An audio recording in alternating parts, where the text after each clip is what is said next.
লওক মানে যাতা কথা আপুনি উত্তৰটো দিব নিশ্চয় আপোনালোকৰ 2 নম্বৰী কথা মই আপোনালোকে উত্তৰটো দিব আপুনি মই কথাখিনি শুনি লৈছো 2 নম্বৰী কথা শুনিবলৈ মই উত্তৰটো লৈ লৈছো তাৰপিছত মই আপোনাৰ নিশ্চয় বানাকান্তক লৈ যি ৰাজনীতি কৰি আছে মুখ্যমন্ত্ৰী এক মিনিট কেজুৱেল এটিটিউড লৈছে ঠিক আছে ৰ'ব মানস এক মিনিট মই এইখিনি প্ৰত্যুত্তৰখিনি জানিব লাগিব তাৰপিছত এই মুহূৰ্তত মানস কোঁৱৰ আছে আমাৰ সৈতে তেওঁ ৰাইজৰ দলৰ মুখপাত্ৰ আৰু মানস কোঁৱৰৰ আমি যিমান দূৰ জানো মানস কোঁৱৰৰ গাঁওখনতো যথেষ্ট পৰিমাণে বানে আচলতে সন্ত্ৰাসৰ সৃষ্টি কৰিছে বা যথেষ্ট ক্ষয় ক্ষতি হৈছে মানস কোঁৱৰৰ গাঁওখনতো গতিকে মানস আপোনাৰ ওচৰলৈ আহিছো বৰ্তমান স্বাভাৱিকতে এতিয়া যদিও পানী বঢ়া নাই কিন্তু এতিয়া নতুন সমস্যাৰে যুঁজি আছে মানুহখিনি সেই বৃহত্তৰ অঞ্চলটোৰ গতিকে সামগ্ৰিকভাৱে আপুনি এজন স্থানীয় যুৱক হিচাপে আপুনি জানেই দাঁতি কাষৰীয়া অঞ্চলসমূহত কি হৈ আছে কেনেকৈ হৈ আছে ক'ত হৈ আছে আৰু আশংকা এটা কিন্তু আগৰ পৰাই আছিল যে কোনোবা নহয় কোনোবা এদিন নাগা পাহাৰ খহিব আৰু খহি আমাৰ অঞ্চলসমূহ কিন্তু যথেষ্ট বিপদৰ সন্মুখীন হ'ব লাগিব কিন্তু এই ক্ষেত্ৰত কি হ'ল আচলতে আপুনি কি ভাবে যে কৰবাত কাম কৰিব লগা ঠাইত কাম নকৰাৰ বাবে আজি এই পৰিৱেশ পৰিস্থিতিৰ সূচনা হ'ল নেকি মানস দা প্ৰথম কথাটো হ'ল মোৰ গাঁওখনৰ নাম চেকিয়াহুন্দিকৈ গাঁও আৰু মোৰ ঘৰৰ ভিতৰত 5 ফুট পানী উঠিছে আৰু 1 ফুট পলস পৰিছে গতিকে ইয়াৰ স্থানীয়ভাৱে ইয়াতে কি হৈ আছে আমি ভালকৈ জানো গতিকে বিজেপিৰ মুখপাত্ৰ দেৱজিৎ মহন্তৰ দুটামান কথা শুধৰাই দিব বিচাৰো এই বানটো প্ৰাকৃতিক বান নহয় এইটো এটা মানৱ সৃষ্ট বান আচলতে আমাৰ ঠাইবিলাক আমাৰ বিহুবৰ সন্তক বিহুবৰ চৰাইদেউ এই ঠাইবিলাক যথেষ্ট ওখৰ ঠাইত আমি আছো আপোনালোকে জানে যে চুকাফাই প্ৰথম ৰাজধানী চৰাইদেউতে কৰিছিল আটাইতকৈ ওখ ঠাই য'ত বানপানী হোৱাৰ কোনো চান্স নাই তাতো বানপানী হ'ল এতিয়া গোটেই কথাটো হৈ গ'ল কি যে এই বানপানী হোৱাৰ মূল কাৰণটোৱে হ'ল কয়লা খনন আৰু শিল খনন আৰু এই কয়লা খনন আৰু শিল খনন আজিৰ পৰা বুলি নহয় 2016 চনৰ পৰা ব্যাপক ৰূপত নগাপাহাৰ খন্দাৰ কাৰণে এই কয়লা খনন কৰাৰ কাৰণে নগাপাহাৰ খন্দাৰ কাৰণে এই বানপানীয়ে প্ৰলয়ংকাৰী ৰূপ লৈছে আৰু এই কয়লা খননৰ মূল মাষ্টাৰ মাইণ্ড বিলাক কিন্তু আজি বিজেপিতে আছে আজি আপুনি যদি চাই যে বিভিন্ন মানুহৰ নাম ওলাই আছে আজি আমাৰ সন্তক বিহুবৰ হৈ মন জিলালৈ যাওঁতে ডালিমি পৰ্বতটো ডালিমিৰ যিটো মৈদাম এইটো পাৰ হৈ যিটো বৰজান অঞ্চল পায় বৰজান অঞ্চলৰ পৰা আপোনাৰ নিমখ পানী হৈ টকোবাৰী হৈ লেণ্ডস্লিপ হৈ একদম আপোনাৰ লাল পাথৰলৈকে এই অঞ্চলটো লগতে দিখৰ হিপাৰে যিটো লংলিং ডিষ্ট্ৰিক্ট আছে লংলিং ডিষ্ট্ৰিক্ট এইটো আপোনাৰ যিখিনি লাচুং চাপানালাকে আদি কৰি নামচাঙকে বুঢ়া নামচাঙকে আদি কৰি যিখিনি ঠাই আছে এই ঠাইখিনিত ব্যাপক ৰূপত কয়লা খনন হৈ আছে আৰু এই কয়লা খননৰ মূল গেং লিডাৰ হৈ গ'ল বৰ্তমানৰ জলসম্পদ মন্ত্ৰী সুশান্ত বৰগোহাঁইৰ তত্বাৱধানত সুশান্ত বৰগোহাঁইৰ আশীৰ্বাদত এই গোটেই অঞ্চলবিলাকত এই কয়লা খননটো হৈ আছে এতিয়া যদি আজি আপোনালোকে বাতৰি কৰি আছে আপোনালোকে আমাত কন্যাকৰ কথা কৈছে মাতল কন্যাকৰ কথা কৈছে পৱন দাগাৰ কথা কৈছে আপোনালোকে আবু হুছেইনৰ কথা কৈছে যে এই মানুহবিলাকে ইয়াতে আছে নিৰ্মলজনৰ কথা কৈছে এই মানুহবিলাক ইয়াতে আছে কিন্তু এই যে গোটেই আমাত কন্যাককে আদি কৰি পৱন দাগাকে আদি কৰি বাবু হুছেইনকে আদি কৰি এই মানুহবিলাকৰ মূল গেং লিডাৰ হৈ গ'ল সুশান্ত বৰগোহাঁই তেওঁৰ অধীনত তাত কয়লা সিন্ডিকেট চলে তেওঁৰ অধীনত তাতে মেচিন চলে আজি মন ডিষ্ট্ৰিক্টৰ বৰজান নিমখ পানী টকৌবাৰী লালপাথৰ লেণ্ডস্লিপ লংলিং জিলাৰ নামচাং বুঢ়া নামচাং আপোনাৰ লাচুংকে আদি কৰি চাপাকে আদি কৰি সেই অঞ্চলবিলাকত 500 ফকলেণ্ড সোমাই আছে এতিয়া পলাবলৈ আৰম্ভ কৰিছে 500 ফকলেণ্ড আৰু এস্কেভেটৰ সোমাই আছে যদি মই আপোনালোকক ওচৰত থাকিলো হয় তেতিয়াহ'লে আপোনালোকে যদি অলপমান গুগল আৰ্থটো ট্ৰাই কৰে আৰু তাতে যদি আপুনি কংগন বস্তি টাইপ কৰে তেতিয়াহ'লে আপুনি গোটেই দিখৰ অৱবাহিকাটো দিখৰ পাৰটো কিদৰে খনন কৰা হৈছে কিদৰে ব্যাপক বনধ্বংস কৰা হৈছে এই গ্ৰুপটোৰ দ্বাৰা সেইটো কথা আপোনালোকে গম পাব এতিয়া এই বনধ্বংসৰ কাৰণে এইবাৰ এই চৰাইদেউ বা নাজিৰা বা শিৱসাগৰত এই ধ্বংসলীলা হ'ল নেকি হয় একমাত্ৰ কয়লা খনন আৰু শিল খনন এই কয়লা খননৰ কাৰণে 500 মেচিন তাতে সোমাই আছে 2025 চনত 500 মেচিনে 500 ফকলেণ্ডে 3 মাহ দিন ধৰি কাম কৰিছে যদি এখন ফকলেণ্ডে যদি এদিনত 150 ডাম্পাৰ মাটি উলিয়াই এমাহত কিমান উলিয়াব ইনটু 3 কৰি দিয়ক ইনটু 500 কৰি দিয়ক গোটেই দিশৰ যেটো ৰিভাৰ বেড এই ৰিভাৰ বেডটো একদম তেওঁলোকে বাম কৰি পেলালে আৰু যেটো ৰেড হোল মাইনিং কৰি ওপেন কাষ্ট মাইনিং কৰি গোটেই পাহাৰটো থুনুকা কৰিলে 18 19 17 তাৰিখে যিকিটো বৰষুণ দিলে হে বৰষুণৰ যেটো ভৰ পাহাৰবিলাকে সহ্য কৰিব নোৱাৰিলে আৰু পাহাৰটো গিৰি গৈ দিখৰ বুকুত পৰিলে আৰু দিখৰ বুকুৰ পানীৰ লগত মিহলি হৈ গোটেই আমাৰ অঞ্চলবিলাক বিহুবৰ দেপালী খুটিতে আৰম্ভ কৰি আমাৰ চেকিয়া সন্দিকৈ গাঁও আমাৰ গৰমুৰ সুমনি গাঁও 100 জনতকৈ মানুহ মাৰিলে 10,000তকৈ জীৱ-জন্তু মাৰিলে আৰু আমাৰ গোটেই ঘৰবিলাক ধ্বংস কৰি পেলালে গটিকে এইটো কেৱল আৰু কেৱল কয়লা খননৰ কাৰণে মানস এইটোতো আজি বা কালিৰ বা পৰহিৰ কথা নহয় এইটো বছৰ ধৰি চলি আছিলে আৰু এই কাৰ্যবোৰ বন্ধ নোহোৱাৰ কাৰণে আগতে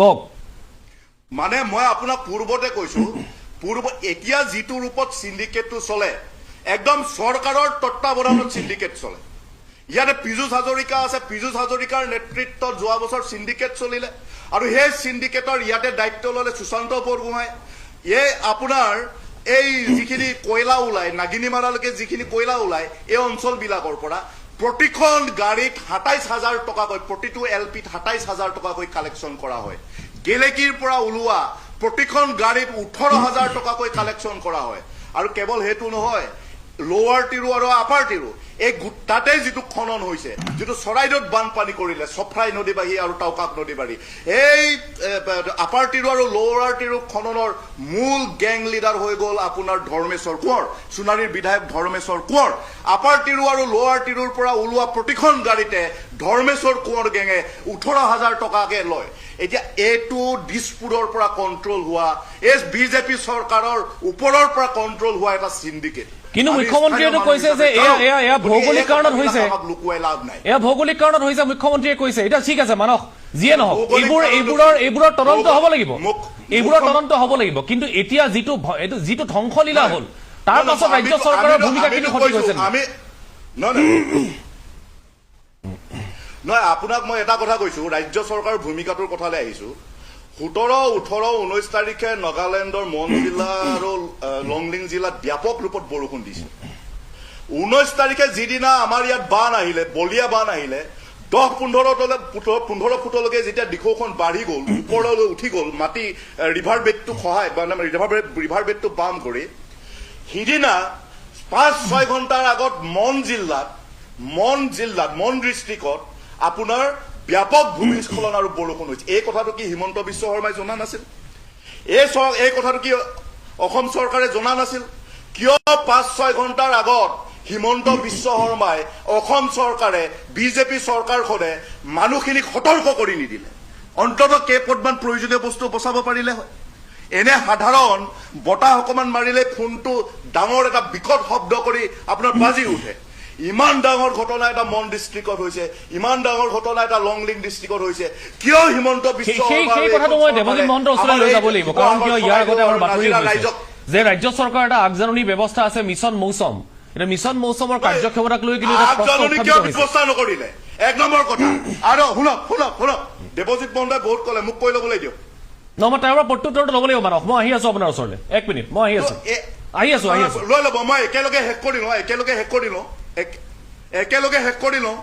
কওক শেষ কৰক এতিয়া মূল কথাটো হৈ গ'ল কি যে আগজাননী নিদিলে আৰু সিদিনাখন আহি কি ক'লে মুখ্যমন্ত্ৰীয়ে যে ইয়াতে কোনো খনন নাই কি ধৰণৰ হিল খনন বিহুবৰত হৈ আছে একটা পাহাৰ মানে দিখৰ ৰিভাৰৰ যিটো পাৰটো খান্দি দিলে হিল মাফিয়াই আৰু হেয়াও সুশান্ত বৰগোহাঁইৰ তত্ত্বাৱধানত আশীৰ্বাদত হৈছে সেইবিলাক মানুহে গোটেই আমাৰ দিখৰ পাৰটো খান্দি পেলালে আজি মাজগাঁৱত 100 ফুট দ লেক কৰিলে এইবিলাক কোনে কৰিলে আৰু তাতে আহি নেপালী খুটিত গৈ হিমন্ত বিশ্ব শৰ্মাই ক'লে যে ইয়াতে কোনো খননেই হোৱা নাই বোলে এইবিলাক আপোনালোকে দিশৰ ওপৰত হিল খনন বন্ধ কৰি নকলে আপুনি বিধানসভাৰ ৰেকৰ্ড উলিয়াই চাই লওক আপুনি কোনো হোমৱৰ্ক নকৰাকে ইয়াতে কথা নকব আপুনি ৰেকৰ্ড উলিয়াই চাই লওক অখিল গগৈৰ প্ৰতিটো বাইট চাই লওক আপুনি এনেকুৱা ফাল্টু কথা কৈ নাথাকিব আপোনাৰ কথা শুনিবলৈ বহিত নহয় ঠিক আছে এক মিনিট আপোনালোকে কয়লা খনন বন্ধ কৰক আপোনালোকে হিল খনন বন্ধ কৰক উত্তৰ লৈ লৈছো ৰ'ব এক মিনিট 2016-17 চনৰ পৰা দিখৌৰ পাৰ খন্দা আৰম্ভ হ'ল ঔগুৰিজান বাগানটো এখন চাহ বাগিচাটো ৰাতিৰ আন্ধাৰৰ সুযোগ লৈ খান্দিবলৈ আৰম্ভ কৰিলে যিটো নেপালী খুঁটিৰ ওচৰত আছিল আজি যে নেপালী খুঁটিত আটাইতকৈ ডেভাষ্টেটিং আটাইতকৈ বিধ্বংসী যিটো কাৰবাৰ নেপালী খুঁটিত হ'ল কেৱল ঔগুৰিজান বাগানটো খন্দাৰ কাৰণে হ'ল আৰু যদি দেৱজিৎ মহন্তই নাজানে তেতিয়াহ'লে যেতিয়া 2021-22 চনৰ পৰা আমি দিখৌ বচাও আন্দোলন বুলি এটা আন্দোলন আৰম্ভ কৰিছিলোঁ আৰু সেই আন্দোলনটোৰ ইতিহাস আপোনালোকে চাই ল'ব আৰু সেই আন্দোলনটোৰ জীৱন্ত সাক্ষী এতিয়াও কমল চাপৰিৰ মানুহবিলাক দিখৌৰ সিপাৰে থাকে কমল চাপৰিৰ মানুহবিলাক যদি কেতিয়াবা গ্ৰাউণ্ডত কাম কৰিছে শুনক আমি মানস কোঁৱৰে নিজে দিখৌ বচাও আন্দোলনৰ নেতৃত্ব লৈছিলোঁ আমি মানস কোঁৱৰে নিজেই দিখৌ বচাও আন্দোলনৰ নেতৃত্ব লৈছিলোঁ আৰু আপুনি যদি তাক বিশ্বাস নকৰে কমল চাপৰি আৰু বিহুবৰ আপুনি নিজে কওক পিয়ালাই দেৱব্ৰত শইকীয়া কোন ঠিক আছে মই কথাখিনি শুনি লৈছো এক মিনিট তেখেতেও মোক ক'ব দিয়া নাছিল না মহন্ত ৰ'ব এক মিনিট এইবিলাক কুইজ দেৱব্ৰত শইকীয়া কৰি থাকিব তেনেকুৱা নহয় কিয়তে আপুনি দেৱব্ৰত এইবিলাক কুইজ দেৱব্ৰত শইকীয়া কৰি থাকিব আৰু আপোনাৰ মোৰ অন্য মই একেবাৰে আপোনাৰ ষ্টুডেণ্ট নহয় এক মিনিট সময় শেষ কৰিব লাগিব নহয় এইখন চৰকাৰৰ এই বানপানীটোক লৈ বা আক্ৰান্তসকলক লৈ গোটেই এপ্ৰ'চটো ইমান কেজুৱেল হিমন্ত বিশ্ব শৰ্মা মুখ্যমন্ত্ৰী হিমন্ত বিশ্ব শৰ্মাই ঘোষণা কৰিলে যে 6 মাহৰ কাৰণে কোনো ঋণ দিব নালাগে কিন্তু কালিৰ পৰা গোটেই মানুহবিলাকক বেংক আৰু মাইক্ৰ' ফাইনেন্স কোম্পানীসমূহে লোনৰ কিস্তি বিচাৰি অত্যাচাৰ আৰম্ভ কৰিলে তেওঁলোকে কৈছে যে তেওঁলোকে কাৰেণ্টৰ বিলটো মাফ কৰিব জুলাই মাহৰ 14 দিন কাৰেণ্টেই নাছিলে এইটো মাফ কৰিব লগা কথা নাই যদি কৰে এবছৰ মাফ কৰি দিয়ক 3 নম্বৰ কথাটো এইটো যে এই 15,000 10,000 টকা যিবিলাক কাৰবাৰ হৈ আছে এইবিলাক বাদ দিয়ক যদি পাৰে আপোনালোকে প্ৰতিটো পৰিয়ালক 10 লাখ টকাকে দিয়ক যদি প্ৰথমতে আপোনালোকে 10 লাখ টকা দিব নোৱাৰে তেতিয়াহ'লে প্ৰথম কিস্তি হিচাপে মানুহখিনিক 2 লাখ টকা দিয়ক তাৰপিছত 4 লাখ টকা দিয়ক আকৌ 4 লাখ টকা দিয়ক এইবিলাক কথা ৰাজ্য চৰকাৰখনে সিদ্ধান্ত লওক কিন্তু মুখ্যমন্ত্ৰীয়ে ঘোষণা কৰি দিয়ে যে 6 মাহৰ মৰাটৰিয়াম আমি দিলোঁ কিন্তু কালিৰ পৰা আকৌ মানুহবিলাকক ঋণৰ কিস্তি বিচাৰি ঋণৰ ইনষ্টলমেণ্ট বিচাৰি বেংকে আৰু মাইক্ৰ' ফাইনেন্স কোম্পানীসমূহে অত্যাচাৰ আৰম্ভ কৰিছে এইবিলাক হিমন্ত বিশ্ব শৰ্মাৰ যিটো কেজুৱেল এপ্ৰ'চ নিশ্চয় এই বানপানীটো ঠিক আছে মই ভাল পোৱা নাই মই ধন্যবাদ জ্ঞাপন কৰিছোঁ এখন চৰকাৰে যিজন মুখ্যমন্ত্ৰীয়ে 400 গ্ৰামৰ বালক মিঠাতেল দিছে যিজন মুখ্যমন্ত্ৰীয়ে যিখন চৰকাৰে আচলতে গেলা পচা চাউল দিছে সাহায্যৰ নামত মই নিজে তাত আছিলোঁ মই নিজে দেখিছোঁ সেই চৰকাৰখনে যদি আজি সেই সহায় কৰি থকা মানুহখিনিক টাৰ্গেট কৰি যদি কথা কয় যে আপোনালোকে ৰাস্তাত গৈ সাহায্য নুঠাব ৰাস্তাত গৈ আপোনালোকে এনেকৈ বক্স লৈ ঘূৰি নুফুৰিব মেঘৰঞ্জনে এই কামটো কৰাৰ কাৰণে লাজ পাইছোঁ দিল্লীৰ ওচৰত আচলতে হাত পাতিবলৈ লাজ পাওঁ ধৰণৰ যদি কথা কয় তেতিয়াহ'লে সহায় কৰা মানুহখিনি আমাৰ দৰে মানুহখিনি এই ত্ৰিদি ভোটৰ দৰে মানুহখিনিৰ দুখ লাগে মই নিজে দেখিছোঁ ত্ৰিদি ভোটৰ বহুত ল'ৰা ছোৱালীয়ে আপোনাৰ মানে এই আপোনাৰ ডনেশ্যন বক্সটো লৈ পেলাই পইচা উঠায় আৰে মুখ্যমন্ত্ৰীয়ে কৈছে যে সহায় কৰিব লাগে যদি কৰে নিজৰ পকেটৰ পৰা কৰক মানুহ এনেকুৱা বহুত আছে যি কোনোবাই সহায় কৰিব খোজে কিন্তু তেওঁ তালৈ যাব নোৱাৰে আৰু এনেকুৱা মানুহ বহুত আছে যি তালৈ যাব পাৰে কিন্তু তেওঁৰ ওচৰত সহায় কৰিবলৈ পইচা নাথাকে গতিকে এই বস্তুটো এটা পৰস্পৰ বুজাবুজিৰ মাজত চলি আছে এতিয়া কথাটো হ'ল যে কি আজি যে আমাক কেন্দ্ৰীয় চৰকাৰে যিমানখিনি পইচা দিব লাগিছিলে আজিৰ দিনত আটাইতকৈ সেই মানুহখিনিক প্ৰয়োজন হৈ আছে পইচাৰ আজি SDRFৰ যিকেইটা টকা দিয়া হৈছে সেই SDRFৰ টকাকেইটা আমাৰ প্ৰাপ্য টকা আমাৰ কাৰণে সেইকেইটা এলটেড টকা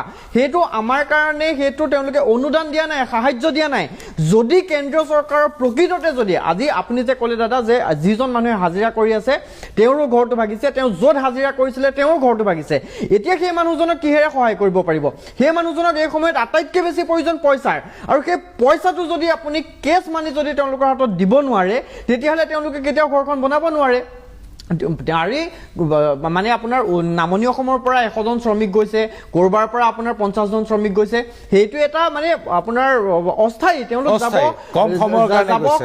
কম সময়ৰ বাবে গৈছে, কিন্তু তেওঁলোকক এটা স্থায়ী সমাধান লাগিব আৰু তাৰ কাৰণে পইচাটো আটাইতকৈ ইম্পৰ্টেণ্ট।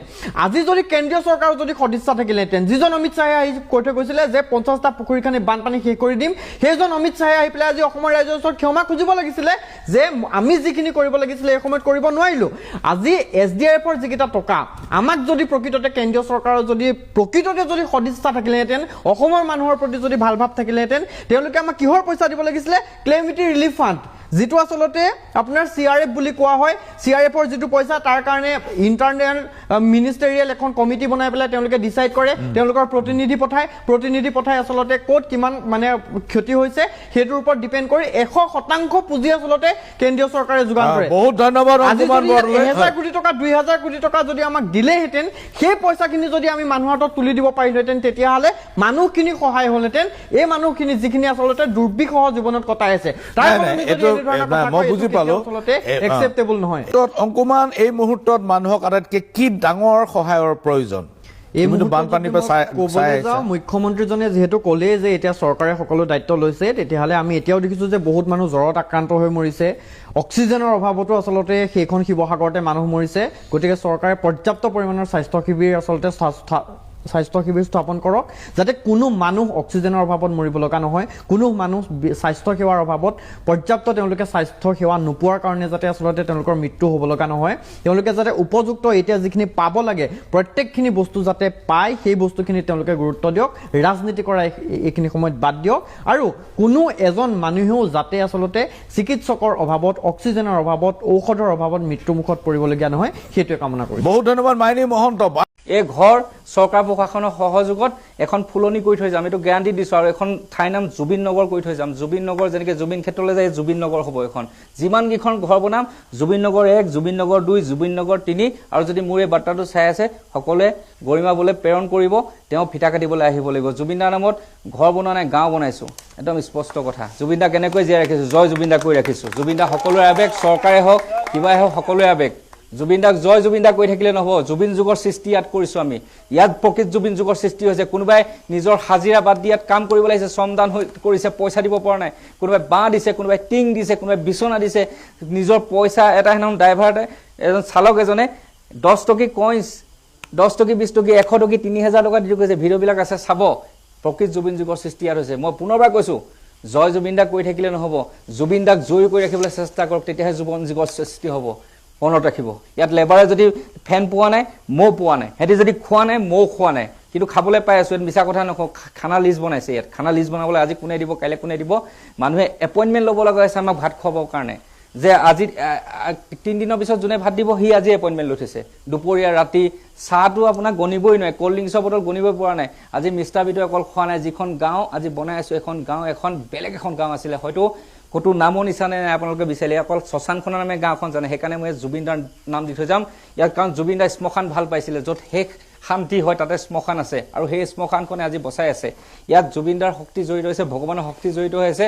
ইয়াত আমি অহালৈকে বৰষুণ দি থাকে, আমি অহাৰ পিছত বৰষুণ এৰি দিয়ে, ৰ'দ দিয়ে, বা সেইদিনাখন পানী বাঢ়ি আহিছিলে, কিন্তু এটাই ভগৱানক চিন্তা কৰিছিলোঁ যে পানী নাবাঢ়িব, জাজি নদী আকৌ শুকাই গ'ল, আকৌ কাম কৰিছে। আৰু গেৰাণ্টি আছে, এই যিকেইটা ঘৰ বনাইছোঁ ভগৱানৰ জুবিন দাৰ আশীৰ্বাদত ইয়াত পুনৰ পানী নোসোমাই, ভগৱানৰ আশীৰ্বাদ, তাত কাম কৰি আছোঁ। নিস্বাৰ্থভাৱে কাম কৰিছোঁ, নিজৰ সৰ্বস্ব দান কৰিছোঁ। সেইকাৰণে কৈছোঁ, ইয়াত আনৰ ভুল, আনৰ দোষ, কোনে কি কৰিছে, কোনে নাই কৰা, সেইবিলাক বাছ বিচাৰ কৰি থাকিবলৈ আপোনালোকৰ সময় যদি আছে, তেতিয়াহ'লে আপুনি কাম কেতিয়া কৰিব, মোক সেইটো উত্তৰ দিয়ক। আপোনালোকে যে বিচাৰ কৰিছে, আমুকে আমুক কৰিছে, তামুকে তামুক কৰিছে, তামুকে তামুক নকৰে, ইমানখিনি যদি আপোনালোকে এনালিচিছ কৰি আছে, তেতিয়াহ'লে মানুহৰ কাম কেনেকৈ কৰিব? আমাৰ সময় নাই। আমি এতিয়া ক'ত কি হৈছে একোৱেই নাজানো, কাক কি বিতৰ্ক হৈছে একোৱেই নাজানো। খালি দুটামান কথাই জানো, কেইজনমানে ফাণ্ডিং কৰি আছে পইচা বিলাম বুলি। তেওঁলোকেহে মই অনুৰোধ কৰিছোঁ যে পইচা বিলাবলৈ নাহিব, এনেদৰে দিন ৰাতি থাকি ঘৰ বনাবলৈ আহক, কাৰণ ঘৰৰ প্ৰয়োজন। আপুনি পইচা দি থৈ গ'লে সেই পইচা খাই পেলাই উৰাই দিব। সিদিনাখন কোনোবাই মোক পইচা দিবলৈ আহিছিলে, পইচা পঠিয়াব 36,000 বিলাবলৈ আহিছিলে। মই তেওঁলোকক ক'লোঁ, CISF কলনী পৰা আহিছিলে দুলীয়াজনক, তেওঁলোকক ক'লোঁ যে তেওঁলোকক যদি 2000 বিলাবলৈ আহিছে, 2000 টকা আজি দিছে, কাইলৈ উৰাই দিব। ইয়াত কোনোবা পুৰুষটো থাকিব, মদ খাই পেলাই হ'লেও উৰাই দিব। গতিকে আপোনালোকে কি কৰক, ফেন 18খন কিনি আনক 2000 টকাকে এই ফেনৰ হাৱাত তেওঁলোকে গোটেই জীৱন জিৰাব আৰু আপোনালোকক তেওঁলোকে আত্মা আশীৰ্বাদ দিব এতিয়া বিচাৰ আপোনালোকে কৰক বস্তু দিয়াটো ইম্পৰ্টেণ্ট নে মেটেৰিয়েল দিয়াটো ইম্পৰ্টেণ্ট যিটো মেটেৰিয়েল আমাৰ গোটেই জীৱনটো শান্তি দিব এখন বিছনা দিয়ক আপুনি যদি কাৰোবাক 5000 টকা দিম বুলি কৈছিলে 7000 কৈ পেলাই এখন 200 টকাৰ বিছনা দি দিয়ক 4 ফুটীয়া বিছনা টিংপাত 5-6টা দি থৈ যাওক তেওঁ ঘৰ বনাব পাৰিব যি তেনেকৈ বিচাৰি আছে মই কৈছোঁ এনেকৈ যদি কাম কৰে এমাহৰ ভিতৰত শিৱসাগৰ চৰাইদেউ যিমান ধ্বংস হৈছে সব জিলিকি যাব বোকাও আঁতৰিব পলসুৱা আঁতৰিব জেচিবিও দৰকাৰ নাই মানুহে আঁতৰাই দিব অসমৰ ৰাইজে যদি এই ইছ্যু ড্ৰাইভাৰ কৰা কথাবিলাকত যদি আত্মহাৰা হৈ হিমন্ত বিশ্ব শৰ্মাৰ জালখনত যদি সদায় নিজকে যদি পৰীক্ষা লয় মই কৈছো অসমত অসমীয়া ভগনীয়া হ'ব অসমত আৰু মেছেকাৰ হ'ব আপোনাৰ এটাই সাহস আছে কবিতা লিখিলে জেলত পঠায় আপোনালোকে কোনোবা যদি ভূমিপুত্ৰৰ মাটিৰ অধিকাৰৰ কাৰণে আন্দোলন কৰে NSA লগাই দিব পাৰে সেইবোৰ সাহস আপোনাৰ ঠিকে আছে সেলফি উঠিবৰ কাৰণে ল'ৰা ছোৱালী এগাল সুশান্তহঁতক কৈ দিলে এনেও গোটাই দিব চাব নেকি মই এতিয়া যদি এইমাত্ৰ মই চামগুৰি গৈ আছো নগাঁও গৈ আছো সেলফি চাব নেকি সেলফি দেখুৱাই দিব লাগে নেকি মানুহে আমাৰো গালত চুই পেলাই এনেকে সেলফি উঠা ফটো লাগে যদি আপোনাক কওক মই আপোনাৰ যিমান মানুহ গোট খাইছে সিমান মানুহ দি পেলাই আমি সেলফি উঠাই দিব পাৰিম নিৰ্বাচন হাৰাটো কেনেকে হাৰিছো আপুনিও ভালকে জানে অসমৰ মাতৃ সমাজকো আপোনালোকক কৈছো আপোনালোকে প্ৰশ্ন কৰাৰ পৰিৱৰ্তে আপোনালোকে কিহৰ সেলফিৰ কথা কবলৈ কৈছে এই শিশুবিলাকক যে এতিয়া চকলেট দিবলৈ গৈছে শিশুবিলাকৰ যে ভৱিষ্যত শেষ কৰি দিলে এখন ঘৰ ভাঙি দিলে এই কথাবিলাক মাতৃ সমাজে প্ৰশ্ন নকৰিব নেকি কেনেকুৱা মাতৃ সমাজক মই সেইকাৰণে কৈছো এই দুগৰাকী মানে 15000 টকা লৈ পেলাই বৰ টকালি মাৰিছে আপোনালোকক 15000 টকা দিছে 1000 কোটি টকা তেওঁলোকে ডনেশ্যন কালেক্ট কৰিছে উজনিলে ওলাইছো নগাঁৱত মিটিং কৰি আকৌ উজনিলে আমি যাম গতিকে আমি কৰা আকৌ ক'ৰবাত যদি সাহায্য দিবলৈ যাওঁ সেইটোৰ আপোনাৰ হিচাপ লাগে এইবিলাক কথা বাদ দিলো মুখ্যমন্ত্ৰী মহোদয়ে নিজকে সোণৰ লগত তুলনা কৰিছে মই মুখ্যমন্ত্ৰী সুধিছো আপুনি কেডিএমএক্স মিক্স সোণ নে 24 কেৰেট 916 সোণ আপোনাকতো মোৰ লগা নাই 916 সোণৰ নিচিনা আপুনি কৈছে মোক যিমানে গালি পাৰে সিমানেই মোৰ চিট বৃদ্ধি হৈছে একদম যিমানে গালি পাৰিছে নদীত একদম মানে বুৱা দি আপোনালে পইচা বৈছে পইচা বোৱাত আপুনি উস্তাদ পইচা লোৱাৰ উস্তাদ কাৰণে আজি অসমখনৰ এই অৱস্থালে আজি গতি কৰিলে আপুনি নিজকে সোণ বুলি কোৱাৰ পৰিৱৰ্তে আপোনাক আমি দুটামান কথা কৈছো আপুনি যদি সঁচাকে 916 সোণ পিওৰ যদি আপুনি সোণ তেতিয়াহলে আপোনাক এটা কথা কৈছো ৰাইজে যিটো সৰ্বত্ৰে কৈছে যে সুশান্ত বৰগোহাঁই ধৰ্মেশ্বৰ কোঁৱৰ পীযুষ হাজৰিকা এওঁলোক ইলিগেল মাইনিঙৰ লগত জড়িত মানে ব্যক্তি বুলি কৈছে সাহস হ'বনে যদি সোণৰ লগত তুলনা কৰিছে এওঁলোকক তদন্ত কমপ্লিট নোহোৱা পৰ্যন্ত CBI তদন্ত দি এওঁলোকক আপুনি মন্ত্ৰীত্ব পদৰ পৰা বৰখাস্ত কৰিব পৰা আপোনাৰ মানে সাহস হ'বনে দ্বিতীয়তে আপুনি কৈছে প্ৰমাণ সহকাৰে দিব লাগে কিহৰ প্ৰমাণ সহকাৰে দিব লাগে আপোনাৰ পুলিচ ইমান দুৰ্বল নে আপোনাৰ প্ৰশাসন ইমান দুৰ্বল নে ৰাইজে প্ৰমাণ দিব ৰাইজে প্ৰশ্ন উত্থাপন কৰিছে অভিযোগ দিছে প্ৰমাণ আপোনাৰ পুলিচ আৰু প্ৰশাসনে দিব লাগে তাৰমানে আপোনালোকৰ এই গোটেইবিলাক সিন্ডিকেটৰ লগত জড়িত নেকি প্ৰমাণ আমাৰ পৰা কিয় দিবলৈ আপুনিতো কয় যে আপুনি একদম মানে ভাৰতৰ এজন শক্তিশালী মন্ত্ৰী শক্তিশালী মুখ্যমন্ত্ৰী এজনক ৰাইজে কিয় প্ৰমাণ দিব লাগে ৰাইজে অভিযোগ উত্থাপন কৰিছে প্ৰমাণ আপুনি সৌমতো কেছ দি পেলাই প্ৰমাণ ল'ব লাগে সৌমতো কেছ কিয় নিদিয়ে নিজাববীয়া গোচৰ তৰি পেলাই কিয় প্ৰমাণ লৈ পেলাই আপুনি তেওঁলোকক মন্ত্ৰীত্ব পদৰ পৰা বৰখাস্ত কৰাৰ আপোনাৰ সাহস নাই এই কথাবিলাক নকব আপুনি কৈছে যিমানে গালি পাৰে সিমানে মোৰ সিট বৃদ্ধি হৈছে 102টা সিট পাইছে কিন্তু পাহৰি গল নেকি ৰিজাল্টৰ দিনাখন প্ৰদ্যুৎ বৰদলৈক আপুনি সুধিছিলে দাদা আপুনি ইমান ভোট পাম বুলি ভাবিছিলে নে তেওঁ কৈছিলে নাই কৈছে হে মই আপোনাক ভোট দিয়াইছো ইভিএম বাদ দি আঁচনি বাদ দি আপুনি নিৰ্বাচন খেলি দেখাওক তেতিয়া আপোনাক কথাটো কওঁ চলচাতৰি কথাবিলাক বাদ দিয়ক 102টা কিয় 126টা সিট লওক কিন্তু অসম ধ্বংস কৰা মূল মহানায়কজন আপুনিয়ে নহয় জানো আপোনাক প্ৰমাণ লাগে আপোনাক গীৰগাইৰ কাৰণে প্ৰমাণ দিয়া হৈছিল আপুনি কিবা উত্তৰ ললে নেকি জয়ন্ত মল্ল ঘৰলৈ যোৱা বুন্দাজানত আপোনাৰ লগত যে এতিয়া আপংকৰ তাত যিবিলাকে আমাৰ লগত আন্দোলন কৰিছিল তলুৱা চেতিবলৈ আপোনালোকৰ তাত গ'ল এই বুন্দাজানৰ যে 100 ফুট ৰাস্তা এনক্ৰছ কৰি যে কৈলাশ শৰ্মাৰ নামত যে পথ বনাইছে এইটো আকৌ বেলেগ পথৰ কি প্ৰমাণ দিব লাগে প্ৰায় 3 কোটি টকাৰ ৰাজহুৱা পইচাৰে তাত পথ বনাইছে সেই পথটো ভাঙি দিবলৈ এক্সকেভেটৰ পঠাব পাৰিব নেকি জেচিবি পঠাব পাৰিব নেকি প্ৰমাণ আছে দেখোন তাত এই বিশ্বজিৎ দৈমাৰী যে অধ্যক্ষ তেওঁ যে উইমৰাৰ নামত বিভিন্ন কামৰ নামত যে কোটি কোটি টকা খৰচ কৰিছিলে প্ৰমাণ দেখোন সব আছিলে ৰঞ্জিত দাসে দিছিলে দেখোন বৰ্তমানৰ স্পিকাৰ কিহৰ প্ৰমাণৰ কথা কৈছে মুখ্যমন্ত্ৰী মই এটা কথা কৈছো, আপুনি নিজকে সোণ বুলি কৈ আপুনি যদি সঁচাকে সোণ, অসমৰ ৰাইজে সোণ পিন্ধা বাদ দিয়ক, কাৰণ এতিয়া সোণৰ প্ৰতি আপুনি ভেজাল পিয়ৰিটি চেক কৰিব লাগিব, কাৰণ মুখ্যমন্ত্ৰী সোণ হবই নোৱাৰে। আজিৰ তাৰিখত অসমখন এনেকুৱা অৱস্থালৈ গুচি গৈছে, মুখ্যমন্ত্ৰী হৈছে ইছ্যু ডাইভাৰ্ট কৰাত বিৰাট সিদ্ধহস্ত। আজিৰ তাৰিখত গোটেই অসমৰ উজনিত মানুহ মেচেকাৰ হৈ গৈছে। জীৱিত থকা মানুহবিলাকৰ মৃত্যুৰ সৈতে এতিয়াও যুঁজি আছে। মানুহে পলসৰ কোবত তাত থাকিব নোৱাৰা অৱস্থা হৈছে। 15,000 টকাটো সুকলমে তেওঁলোকে বিতৰণ কৰিব নোৱাৰাৰ কাৰণে আকৌ তেওঁলোকে স্থগিত কৰি ৰাখিবলগীয়া হৈছে। কিহৰ সোণৰ কথা কয় হে? মুখত বেয়া মাত ওলাব। কিহৰ সোণৰ কথা কয় আপুনি? 15,000 টকাকে 3খন জিলাত দিব, 2খন শিৱসাগৰ, চৰাইদেউ আৰু নাজিৰা, 2খন জিলাত 3টা মানে এলেকাত আপোনালোকে 15,000 টকাকে ডিষ্ট্ৰিবিউট কৰিব নোৱাৰা মানুহজনে নিজকে সোণ বুলি কয়। কিমান বিভ্ৰান্তিকতৰ কথা। অভিযোগ আহিছে, মই কৈছো যে সৰ্বত্ৰে এই সময়তে উঠিব লাগিব, ৰাজনীতি কৰাৰ কথা নহয়। এই গৰমে কথাবিলাক উঠাব লাগিব। পিছত গীৰ্গাই নিচিনা বিশ্বজিৎ দৈমাৰীৰ যিবিলাক কেলেংকাৰীৰ কথা, এওঁলোকক কেলেংকাৰী কৰিলে প্ৰমোচন পায়। কথাবিলাক গাপ পৰিব। মই সেই কথাটো কৈছো, এপেক্স বেংকৰ কেলেংকাৰী যেনেকে গাপ পৰি গল, এই মানুহবিলাকে এতিয়া সাপ হৈ খুটি বেজ হৈ জাৰিবলৈ গৈছে। সুশান্ত বৰগোহাঁইহঁতে যিটো ফূৰ্তিৰে তাত কথা বতৰা পাতি তেওঁলোকে যিটো আত্মহস্য কৰি পেলাই সাহায্য দিবলৈ গৈছে, কিমান টকা সাহায্য দিছে? চিণ্ডিকেটৰ সৰু এটা তেওঁলোকে এমাউণ্ট তাত সাহায্য দিবলৈ গৈছে। গতিকে মই এটা কথা আপোনালোকক কৈছো, মুখ্যমন্ত্ৰী, এই ফটুৱা কথাবিলাক কৈ আপোনাৰ এটাই সাহস আছে, কবিতা লিখিলে জেলত পঠায়। কবিতা লিখিলে জেলত পঠায়। আপোনালোকে কোনোবা যদি ভূমিপুত্ৰৰ মাটিৰ অধিকাৰৰ কাৰণে আন্দোলন কৰে, NSA লগাই দিব পাৰে। সেইবোৰ সাহস আপোনাৰ ঠিকে আছে। সাংবাদিকে যদি প্ৰশ্ন সোধে তোৰ মালিক কোন বুলি কৈ পেলাই আপুনি তাক চাকৰিৰ পৰা আঁতৰাব পাৰে। সেইবোৰ ফকতীয়া মফচলীয়া আপোনাৰ সাহস ঠিকেই আছে। কিন্তু আপোনাক মই তেতিয়াহে সোণ বুলি কম, তেতিয়াহে সাহস থকা মানুহ মুখ্যমন্ত্ৰী বুলি কম, যেতিয়া সুশান্ত বৰগোহাঁই, পীযুষ হাজৰিকা, ধৰ্মেশ্বৰ কোঁৱৰৰ দৰে চিণ্ডিকেটৰ দালালসকলক আপুনি মন্ত্ৰিত্বৰ পৰা আঁতৰাব পাৰিব। কাৰণ আপুনি নোৱাৰে। কাৰণ বিশ্বজিৎ দৈমাৰীক যদি আপুনি এই গোচৰত যদি মন্ত্ৰিত্ব নিদিলেহেঁতেন, তেতিয়া কলোহেঁতেন যে এনকুৱাৰী চলিছে। এপেক্স বেংকৰ বিশ্বজিৎ ফুকনৰ যদি এই কেলেংকাৰী গাপ নিদিলেহেঁতেন, তেতিয়া আমি কলোহেঁতেন যে আপুনি সঁচাকে সোণ। সোণৰ পবিত্ৰতাক অপবিত্ৰ নকৰিব। আপুনি সোণ হবলৈ বহুত ডাঙৰ, বহুত বাকী আছে। আপুনি কয়লা হবও পৰা নাই। কয়লাৰো এটা গুণগত মানদণ্ড আছে। ই ক'ৰবাত ইঞ্জিন চালিত চালনতে হওক, ক'ৰবাতে হওক লাগে। কিন্তু আপুনি এটা কথা কৈ ঠিকেই কথা কলে যে নদীৰ মানে সুতবোৱা দি পইচা বৈছে। পইচা লোৱাততো আপোনাতকে মাহিৰ কোনোবা আছে নেকি? 2,10,000 কোটি টকা ধাৰৰ বোজা আমাৰ নিচিনা সাধাৰণ মানুহে লৈছো। আমি যে এতিয়া সাহায্য লৈ যে সেই আগৰ সাহায্য লৈ যে আমি উজনিলৈ গৈ আছো, কাকো গল চেপা দি অহা নাই। মানুহে ঘৰত আহি চাউল দি গৈছে, বেবী ফুড দিছে, নতুন কাপোৰ দিছে। কালিও মোক এগৰাকী মানুহে প্ৰায় 50টা শিশুৰ কাৰণে নতুন কাপোৰ দি থৈ গৈছে। 10 তাৰিখলৈ এখন হস্পিটেলে আমাক 500 মেট্ৰেছ, 500 বেডশ্বীট, 500 পিলো কভাৰ, 500 বাকেট আমাক দিছে। আমি কাকো গল চেপা দি আপোনাৰ নিচিনা পইচা লোৱা নহব। পইচাখিনি আপোনাক লগত লাগে, আৰু মেঘৰঞ্জনীয়ে তাত নাছিলে আপোনাৰ চৰম লাগে। চৰম আপোনাৰ এই সুশান্তক লৈ লাগিছে নে নাই?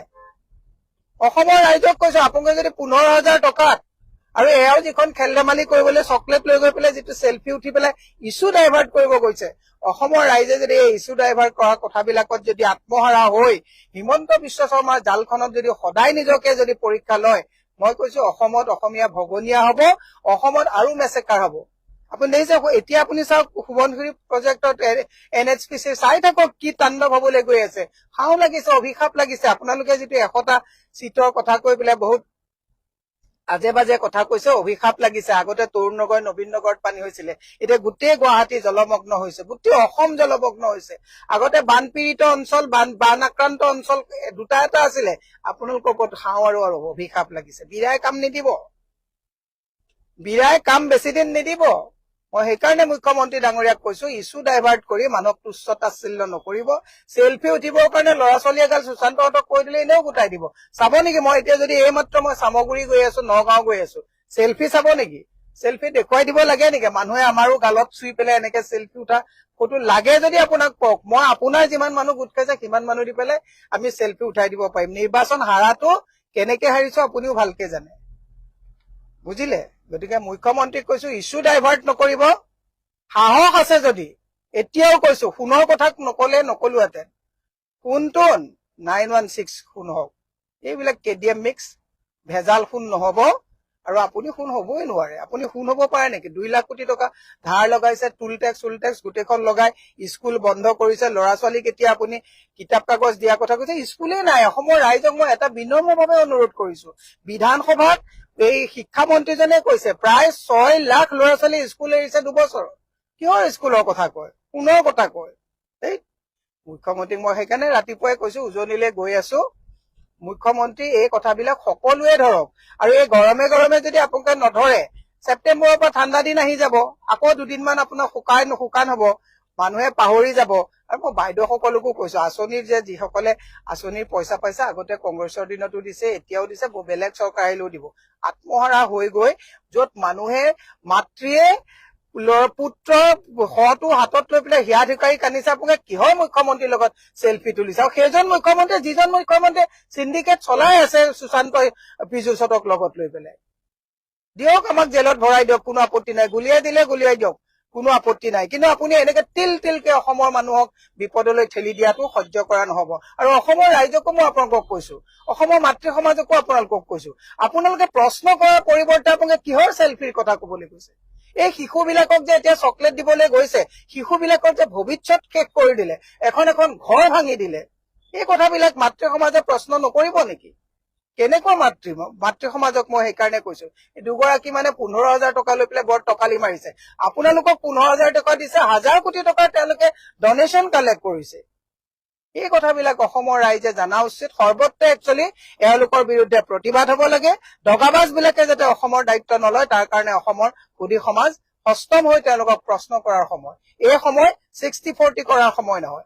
এই সময় সন্মুখত চুমা খাই আৰু পিছত গালি পৰা সময় নহয়। এই সময় সন্মুখৰ পৰা প্ৰশ্ন কৰাৰ সময়। অসমৰ প্ৰত্যেকজনে প্ৰশ্ন কৰক যে আজি নাজিৰাত কিয় এই অৱস্থা হল। দেৱব্ৰত শইকীয়া ডাঙৰীয়াই 2018 চনত PIL কৰি পেলাই কৈছিলে যে এই ইলিগেল মাইনিং যদি বন্ধ নকৰে, এতিয়া যিজন তাত হিমন্ত বিশ্ব শৰ্মাৰ একদম পুৰা বিশ্বস্ত ভূপেন বৰাই কয়লাৰ চিণ্ডিকেটৰ মালিক কোন নধৰা পৰ্যন্ত তেওঁ এই কথাবিলাক কৈছিল। এইবিলাক মই লিংকত দি দিম কিবিলাক কথা কৈছিলে। আমি কংগ্ৰেছৰ দিনত আমি ৰাইজৰ জ্ঞাতাৰ্থে কথাবিলাক কৈ আছো। চৰকাৰে এইবোৰ কি কৰিব ওলাইছে? ডিজিটেল ইণ্ডিয়াৰ নামত ডিজিটেল লুণ্ঠন আৰম্ভ কৰিব খুজিছে নেকি? কেছলেছ ভাৰত বনাই সব ডিজিটেল সাংঘাতিক স্মাৰ্ট ইণ্ডিয়া, আৰু স্মাৰ্ট ইণ্ডিয়াৰ নামত এওঁলোকে স্মাৰ্ট লুণ্ঠন কৰি আছে সাধাৰণ জনতাক, তাত বাহিৰে একো কৰা নাই। নতুন নিয়ম আহিল, এতিয়া মোবাইল ফোনেৰে যিবোৰ লেনদেন কৰা হয় তাতো ভৰিব লাগিব ধন। এই যে জিপে ফোনপে সকলোতে ধন ভৰিব লাগিব। ভাবক স্মাৰ্ট ইণ্ডিয়া ডিজিটেল ইণ্ডিয়াৰ নামত কি কৰিবলৈ লৈছে এওঁলোকে। এতিয়া উচ্চ শিক্ষাৰ লগত জড়িত প্ৰতিজন ছাত্ৰ ছাত্ৰীয়ে UPI ব্যৱহাৰ কৰে, বিভিন্ন ধৰণে লেনদেন তেওঁলোকে মোবাইলৰ জৰিয়তে কৰে। এই কথাবোৰ নাজানে নেকি কেন্দ্ৰীয় চৰকাৰৰ এই মুৰব্বীসকলে? এডমিশ্যন মাচুল হওক, মাহেকীয়া মাচুল হওক, অন্যান্য টিউচন ফিজ হওক, সকলোবোৰ এই UPIৰ জৰিয়তে হয়। কেৱল বজাৰ সমাৰতে UPI ফোনপে ব্যৱহাৰ নকৰে। শৈক্ষিক ক্ষেত্ৰখনত আটাইতকৈ বেছি প্ৰয়োজন হয় UPIৰ। আৰু এতিয়া এওঁলোকে মোবাইল ফোনেৰে এই যে লেনদেন, তাতো এই ধৰণৰ এক ধৰণৰ জৰিমনা লগাইছে। কিয়? মন কৰক, বেংকত টকা নাথাকিলেও জৰিমনা লয়, একাধিকবাৰ উলিয়ালেও জৰিমনা লয়। ভাবক কথাবোৰ কেনেকুৱা চলি আছে। এইখন চৰকাৰৰ অধীনৰ বেংকসমূহে বিগত সময়ত কেইবা হাজাৰ কোটি টকা সংগ্ৰহ কৰিছে একমাত্ৰ জৰিমনাৰ পৰা। জৰিমনাও মানে এই যে বেংকত নিম্নতম টকা জমা নাথাকে তাৰ বিপৰীতে। গতিকে এতিয়া আৰু এইবিলাক মানে কি চলিছে ইয়াত? কি কৰিবলৈ গৈছে এওঁলোকে? সাধাৰণ মানুহৰ ওপৰত কিয় এই নিৰ্যাতন? গতিকে এই ধৰণৰ বিধেয়ক কোনো কাৰণত গৃহীত হব দিব নালাগে, আৰু এই বিধেয়কবোৰ বাতিল কৰিবলৈ বাধ্য কৰাব লাগে। ভাৰতবৰ্ষৰ সকলো দল সংগঠনে একত্ৰিত হৈ যুদ্ধ কৰক, নহলে এওঁলোকে নামানে। আৰু জেনজিয়ে নেতৃত্ব লওক। জেনজিয়ে আটাইতকৈ বেছি মোবাইল ফোনৰ জৰিয়তে লেনদেন কৰে বৰ্তমান সময়ত। বাকী পুঁজিপতিৰ কথা আমি কোৱা নাই, যিসকলে কোটি কোটি টকা লেনদেন কৰে তেওঁলোকৰ কথা আমি কোৱা নাই। আমি কৈছো সেইসকলৰ কথা যিসকলে জিপেৰ জৰিয়তে, ফোনপেৰ জৰিয়তে দৈনন্দিন প্ৰয়োজনীয় কামবোৰ সম্পাদন কৰে, তেওঁলোকৰ কথা কৈছো আমি।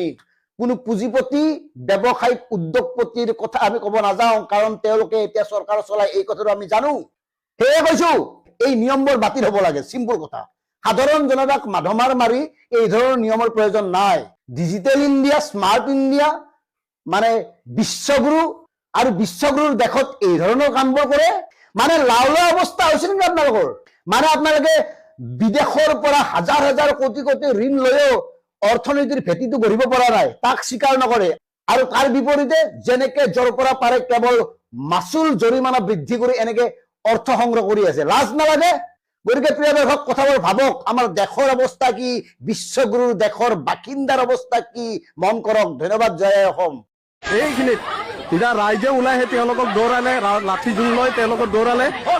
তিৱা ৰাইজ জাগিছে, আমাৰ মাটিৰ ওপৰত কোনো যাতে ৰাজনীতি নকৰে, এটাই অনুৰোধ, সেইটোৱে অনুৰোধ কৰিছে, আমাৰ জাতিৰ মাটিৰ ওপৰত কোনেও ৰাজনীতি যাতে নকৰিব।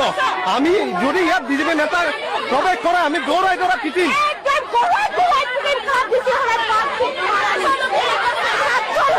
নহ'ব, এইবিলাক বিজেপি মিটিং ইয়াত নচলিব। ইয়াত ৰাজনীতি নেতাবোৰে ইয়াত প্ৰৱেশ কৰিব নোৱাৰিব, চিধা কথা কৈ দিছো। ইয়াত পৰিৱেশ বিয়া হ'ব। কিন্তু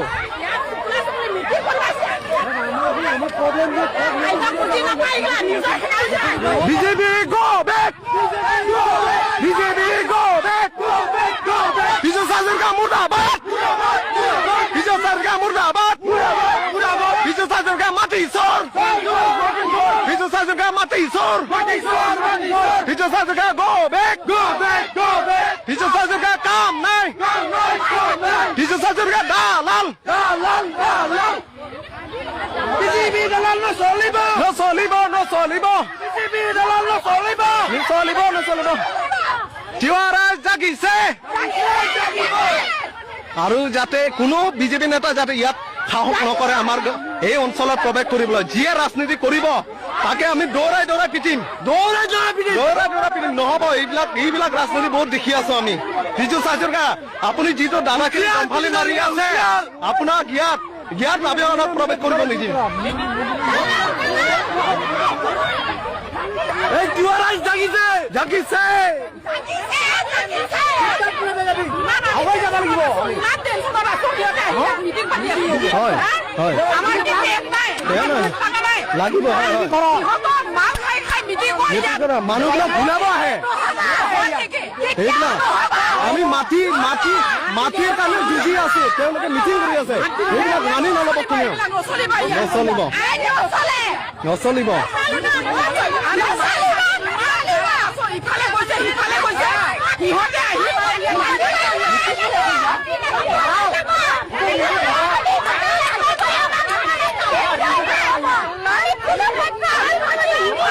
আমাৰ মানুহবোৰে, আমাৰ নিজৰ মানুহে বেয়া। শুনা চাওক দিয়া,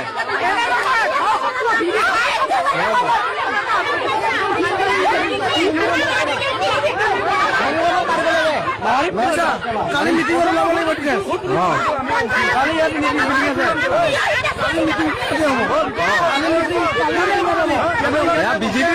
নমস্কাৰ। প্ৰতি বছৰে অসম বানত ডুবে, প্ৰতি বছৰে মানুহে ঘৰ বাৰী হেৰুৱায়, প্ৰতি বছৰে মানুহে কৃষিভূমি হেৰুৱায়, মানুহে জীৱন হেৰুৱাবলগীয়া হয়। চৰকাৰে কোটি কোটি টকা খৰচ কৰে, কিন্তু ইয়াৰ পিছতো অসমৰ বান সমস্যা একেধৰণেই থাকে। আজিও অসমৰ বান সমস্যাক কিয় ৰাষ্ট্ৰীয় দুৰ্যোগ হিচাপে ঘোষণা কৰা নহল? এইটো অপ্ৰিয় সত্য যে অসমখন 100% বানমুক্তকৈ গঢ়ি তোলাটো এতিয়া অসম্ভৱ। কিন্তু বিজ্ঞানসন্মত দৃষ্টিভংগীৰে দীৰ্ঘম্যাদী পৰিকল্পনাৰ সফল ৰূপায়ণ এইখন অসম ভূমিত কেতিয়াও নহবই নেকি? যদি আমি জানোৱেই যে অহা বছৰ বান আকৌ হ'ব, আমি বানৰ সৈতে মোকাবিলা কৰিবই লাগিব, তেন্তে কামবোৰ কিয় বান অহাৰ পিছত কৰিবলৈ আমি থৈ দিওঁ? অসমৰ বান সমস্যা সঁচাকৈ নিয়ন্ত্ৰণৰ বাহিৰত নেকি, নে সমস্যাটো বানতকৈ ডাঙৰ? ভুল আমাৰ পৰিকল্পনাত নেকি? এয়াতো কোনো সৰু সমস্যা নহয় যে সকলোৱে আওকাণ কৰিব। অসম চৰকাৰ জলসম্পদ বিভাগৰ তথ্য অনুসৰি অসমৰ মুঠ মাটিকালিৰ 39.58% এলেকা বানপ্ৰৱণ, অৰ্থাৎ অসমৰ প্ৰায় 40% মাটিয়েই বানৰ বিপদৰ মাজত আছে। আৰু বছৰি গড়ে প্ৰায় 9,31,000 হেক্টৰ এলেকা বানৰ দ্বাৰা প্ৰভাৱিত হয়। লগতে আৰু এটা তথ্য, 1950 চনৰ পাছৰে পৰা অসমৰ নদীসমূহৰ গৰাখহনীয়াত এতিয়ালৈকে প্ৰায় 4,27,000 হেক্টৰ ভূমি জাহ গৈছে, অৰ্থাৎ বছৰি গড়ে প্ৰায় 8,000 হেক্টৰ ভূমি আমি হেৰুৱাই আহিছো। তাৰ উপৰিও কিমান লোকে প্ৰাণ হেৰুৱাইছে, কিমান লোকে ঘৰ বাৰী হেৰুৱাইছে, সৰ্বশ্ৰান্ত হোৱা লোকসকলৰ তালিকাখন যথেষ্ট দীঘলীয়া। গতিকে অসমৰ এই বান গৰাখহনীয়াৰ সমস্যা এটা সৰু সমস্যা নহয়, কিন্তু আজিৰ পৰ্যন্ত এই সমস্যাক ৰাষ্ট্ৰীয় দুৰ্যোগ হিচাপে ঘোষণা কৰা নহল এটা প্ৰশ্নবোধক। এতিয়া আহোঁ ৰাজ্য চৰকাৰ প্ৰসংগলৈ। প্ৰশ্ন হ'ল, চৰকাৰে একোৱেই কৰা নাই নেকি? তথ্যসমূহে কয়, দশক ধৰি অসমত মথাউৰি নিৰ্মাণ হৈছে, নদীৰ পাৰ সুৰক্ষাৰ কাম হৈছে, পানী ওলাই যোৱাৰ ব্যৱস্থা কৰা হৈছে, বানৰ আগজাননী দিয়াৰ ব্যৱস্থাও আছে। অসম চৰকাৰৰ তথ্য অনুসৰি ৰাজ্যত এতিয়ালৈকে 4,474 কিলোমিটাৰ মথাউৰি নিৰ্মাণ কৰা হৈছে। এইখিনিলৈকে সকলো ঠিকেই আছে, এই কামবোৰৰ প্ৰয়োজনীয়তা আছে। কিন্তু ইয়াৰ লগত আৰু এটা প্ৰশ্ন সংযোজন হৈছে, কাৰণ অসম চৰকাৰৰ ৱাটাৰ ৰিচোৰ্চেছ ডিপাৰ্টমেণ্টৰ এটা এছেছমেণ্টত এই কথাটো উল্লেখ আছে, দীৰ্ঘম্যাদী বান আৰু খহনীয়া সমস্যা সমাধানৰ ব্যৱস্থা এতিয়ালৈকে পৰ্যাপ্তভাৱে ৰূপায়ণ হোৱা নাই। মূলতঃ তাৎক্ষণিক আৰু হ্ৰস্বম্যাদী ব্যৱস্থাই চলি আছে।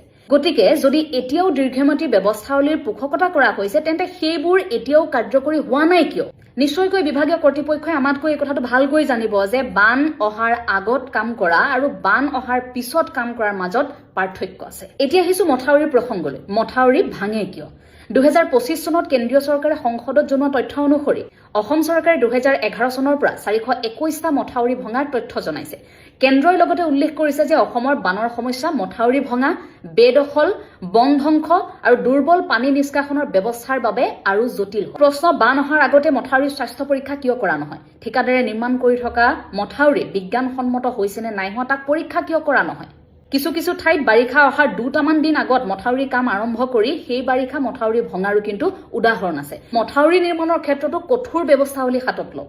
ভাৰতবৰ্ষৰ এগৰাকী জনপ্ৰিয় ইউটিউবাৰ ধ্ৰুৱ ৰাঠেই সেইদিনা বিশেষ দুটা কথা উল্লেখ কৰিছিল। প্ৰথমটো আছিল ফ্লাড প্লেন জনিং, লগতে আনটো আছিল লিভিং উইথ ফ্লাড।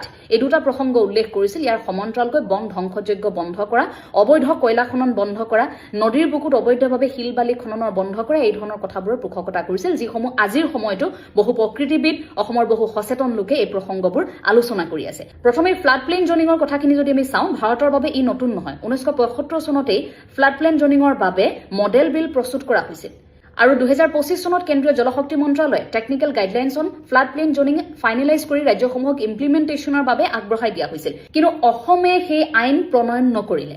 কিয়? অসমৰ প্ৰেক্ষাপটত কিছু কাম কৰাত কিছু জটিলতা আছে নেকি? বাস্তৱসন্মত কিছু কথা নহয় নেকি? অসম যিহেতু নদী প্ৰধান ৰাজ্য, গতিকে নৈ পাৰত বাস কৰা লোকসকলক হঠাৎ এই ঠাইখিনি বানপানী হ'ব, আপোনালোকক ইয়াৰ পৰা উঠাই দিয়াৰ ব্যৱস্থা কৰা হৈছে, আপোনালোকে ইয়াৰ পৰা উঠি যাওক, এই ধৰণে তেওঁলোকক উচ্ছেদ কৰাটো সম্ভৱ নহ'ব। কিন্তু ইয়াৰ বিকল্প হিচাপে চৰকাৰে যদি বিপদজনক ঠাইসমূহত থকা লোকসকলক প্ৰতি বছৰে যাক বানে আমনি কৰে, সেই ঠাইৰ পৰা লোকসকলক আঁতৰাই আনি নতুন এডোখৰ ঠাইত সংস্থাপন, তেওঁলোকক জীৱিকাৰ সুযোগ, ইয়াৰ উপৰিও সামাজিক ইনফ্ৰাষ্ট্ৰাকচাৰৰ সকলোখিনি যদি সুবিধা প্ৰদান কৰা হয়, তেন্তে আমি ভাবোঁ সেই সমস্যাৰ সমাধানৰ অন্ততঃ এটা পথ মুকলি হ'ব। ইয়াৰ লগতে চৰকাৰে এইটোও মনত ৰাখিব লাগিব যে বানত সৰ্বশ্ৰান্ত হোৱা লোকসকলক কেৱল মাত্ৰ এটা সাহায্যৰ টোপোলা দিয়ে দায়িত্ব শেষ কৰিলে নহ'ব, তেওঁলোকৰ পৰৱৰ্তী সংস্থাপন সকলোবোৰ দিয়াৰ ব্যৱস্থা কৰিব লাগিব, যাতে সৰ্বশ্ৰান্ত হোৱা লোকসকলে পৰৱৰ্তী মুহূৰ্তত আনৰ হাতলৈ মুখলৈ চাই জীয়াই থাকিব নালাগে। ইয়াৰ পিছতে আহিল লিভিং উইথ ফ্লাড। এটা অপ্ৰিয় সত্য যে অসমখন 100% বানমুক্ত কৰাটো সম্ভৱ নহয়।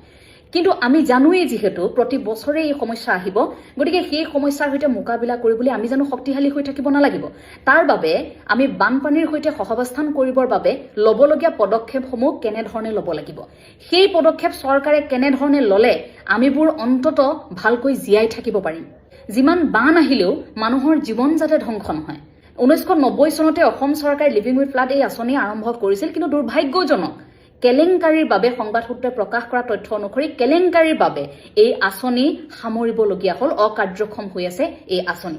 এই আঁচনিৰ জৰিয়তে বানপ্ৰৱণ এলেকাসমূহৰ কাষতে এডোখৰ ওখ ঠাইৰ ব্যৱস্থা, আশ্ৰয় ল'বৰ বাবে খোৱা পানীৰ ব্যৱস্থা, খাদ্য সামগ্ৰীৰ ব্যৱস্থা, পৰ্যাপ্ত কাপোৰৰ ব্যৱস্থা, অনাময় ব্যৱস্থা, লগতে চিকিৎসাৰ ব্যৱস্থা, দৈনন্দিন জীৱনত ব্যৱহাৰ হৈ থকা কিছু এনে সামগ্ৰীৰ পৰ্যাপ্তভাৱে তাত মজুত ৰখাটো খুব প্ৰয়োজনীয়।